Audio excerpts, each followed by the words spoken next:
യേശു നരകത്തെക്കുറിച്ച് വ്യക്തമായി സംസാരിച്ചു, അത് ദൈവത്തിൽ നിന്ന് നിത്യമായി വേർപിരിയുന്ന ഒരു യഥാർത്ഥ സ്ഥലമാണെന്ന് മുന്നറിയിപ്പ് നൽകി.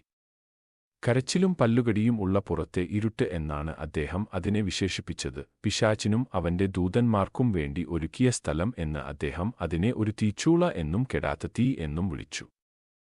നരകത്തിൽ എറിയപ്പെടുന്നതിനേക്കാൾ നല്ലത് ഒരു കൈയോ കാലോ കണ്ണോ പോലും നഷ്ടപ്പെടുന്നതാണ് എന്ന് യേശു മുന്നറിയിപ്പ് നൽകി.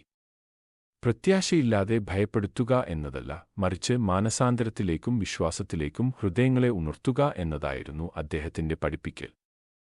നരകം മനുഷ്യവർഗത്തോടുള്ള ദൈവത്തിന്റെ ആഗ്രഹമല്ലെന്ന് അദ്ദേഹം വെളിപ്പെടുത്തി. ആരും നശിച്ചു പോകാതെ എല്ലാവരും നിത്യജീവൻ കണ്ടെത്തുന്നതിനായി ദൈവം തന്റെ പുത്രനെ അയച്ചു.